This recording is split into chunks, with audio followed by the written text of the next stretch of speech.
Welcome back. Now, the Commonwealth Secretariat is the intergovernmental organization that supports member countries to achieve the Commonwealth's aim of development, democracy and peace. Now, the senior debt officer of the Commonwealth Secretariat, Joanne Allin, is currently in Swakopmund delivering a workshop on debt management software, Commonwealth Meridian, which the government of Namibia uses to manage its public debt. Now, the Commonwealth Meridian is a web-based debt management software developed by the Commonwealth Secretariat. The software is designed to help member countries record, monitor and report public debt within greater transparency and accuracy. She now joins us all the way from Swakopmund. Good morning, Joanne, and thank you so much for making time to speak to us. Good morning, glad to be here. Okay. Now, we understand you are currently in Swakopmund delivering a workshop on debt management software, which is a Commonwealth software called Meridian.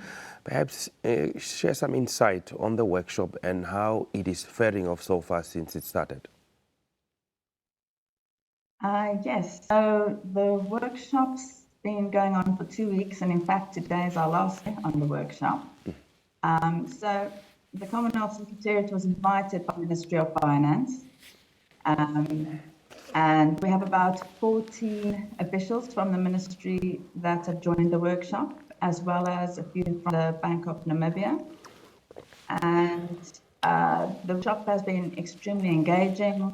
The officials have been sharing their ideas, and you know, during a workshop such as this, besides ourselves from the Commonwealth Secretariat, training the officials on how best to use Commonwealth Meridian for their debt management activities, the Commonwealth also actually gets a lot of feedback from countries such as Namibia, where we take that information to our head office in London, and we see where we can even improve the software that is used by many of our member countries.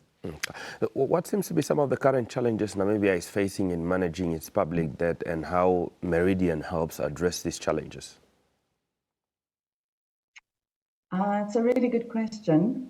I think the Ministry of Finance would be best placed to respond to the challenges on public debt. But what I can say is Namibia is no different to any other countries in that they are keen to ensure that their public debt remains sustainable and that they're resilient to any shocks that may affect Namibia and their debt. And Meridian actually caters for, or has many features, allows them to track and monitor sustainability and resilience in terms of debt.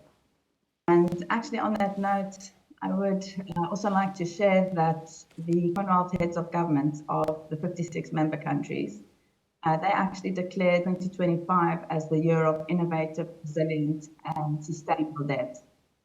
So workshops like these really serve to highlight the importance of debt, and even coming on your program this morning is really good just to bring to light issues of debt.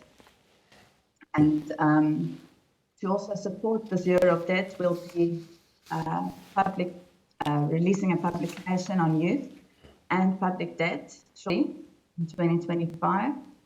And we'll also be hosting a regional workshop here in Namibia again in October.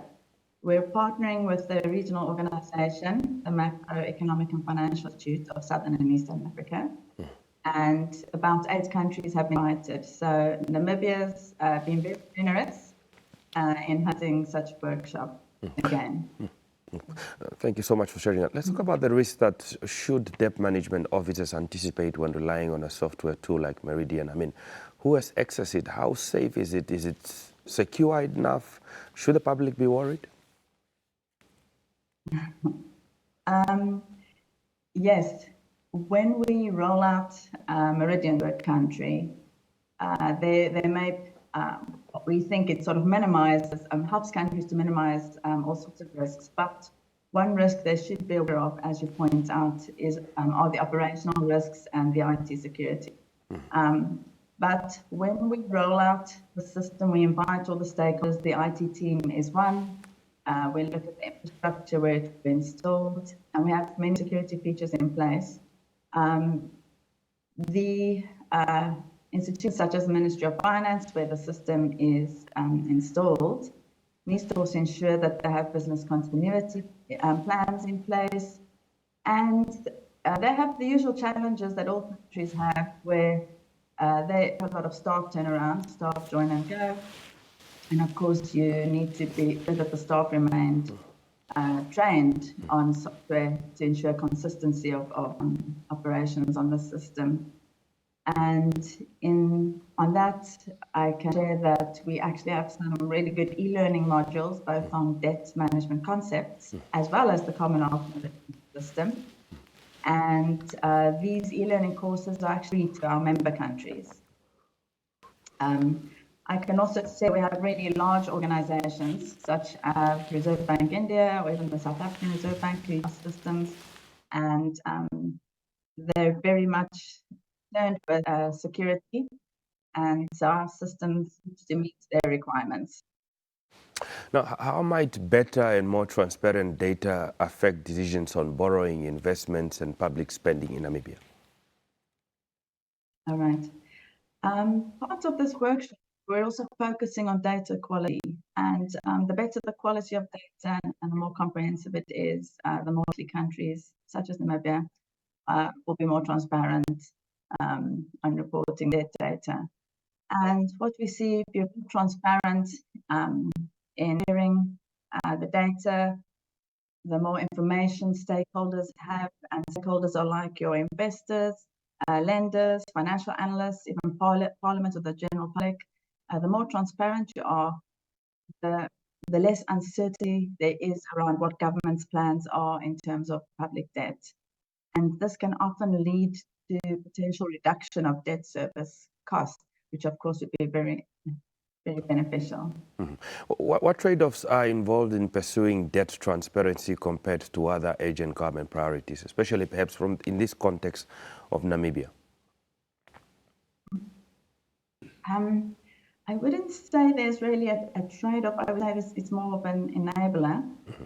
And as I've just mentioned, when you're focused on transparency, this results in less uncertainty in the market, more interest in participating in assisting Namibia with raising funds. And when there's less uncertainty, you'll often reduce your sink costs on debt, which means funds that would have gone to servicing debt would now be redirected to other sectors, such as education, health, other large infrastructure projects, etc. Now, what lessons might Namibia draw from other countries using this meridian regarding the implementation challenges as well as successes that perhaps they might have gone through? Are there other countries who are thriving well, much better than Namibia? Yes, we actually have 45 countries in various regions that use Commonwealth Meridian, and 18 of them are in Africa. And these countries range from large countries to very small island states. And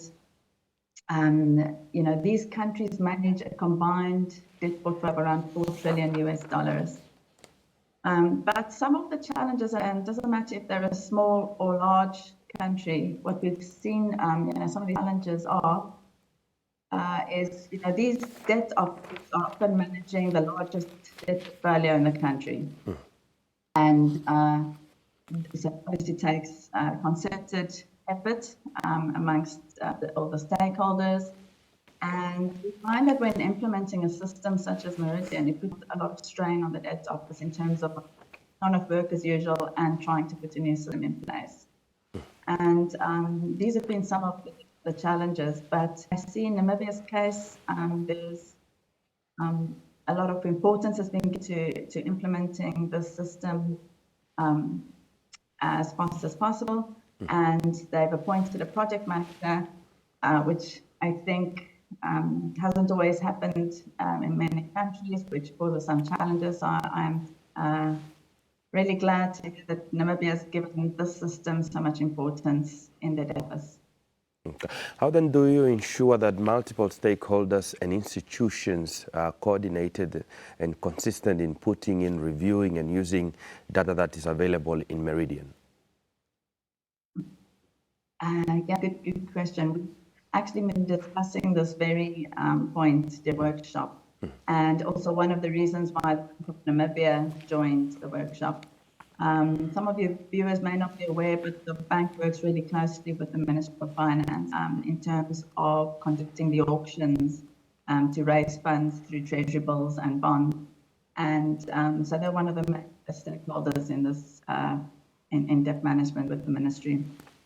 And so what we've actually done is they've been joining the workshop because they're interested to see if they can also use Meridian. And we always recommend in a country that, if possible, the data is centralized in one database. So there are features available that institutions such as the Bank of Namibia are able to remotely connect into the database that is hosted at the ministry, thereby sort of ensuring more seamless or less cutting data across institutions. I'd also like to mention that the Bank of Namibia has actually assisted the Commonwealth Secretariat in developing additional tools. What we've done is the auction systems are conducted, the auctions are conducted on Bloomberg. And we've worked with bank to develop a tool which converts data from the auctions, allowing it to be uploaded into Meridian. So we remove a lot of manual intervention. We make the process more effective and less prone to capturing errors, or capturing data manually. Now, so we'd like to thank the bank for assisting us with that. That's great to hear. Now, how can Namibians use Meridian to better forecast debt cost? And perhaps maybe much more important question, is Namibia using it to its fullest extent? Are there still areas perhaps where Namibia could possibly harness this Meridian tool that they are not harnessing yet?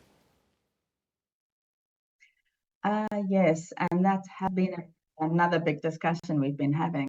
So the focus now is to ensure that the basic data is being effectively used, that the basic functions of Meridian are used, and that the debt office is really comfortable with using the system. We've been talking about walking before running, but the next focus will be using the analytical features of Meridian, which allows a debt office, such as the one in Namibia, to apply certain shocks to the debt portfolio in terms of interest rate or exchange rate movements, changes in the macroeconomic data, and it allows them to monitor potential impacts on the data and what certain avenues they could take to manage those risks. So that will be the next stage. That will be the next stage. Well, Joanne Allin, thank you so much for making time to speak to us this morning, and we wish you all the best in terms of your discussion on this final day today. Thank you very much.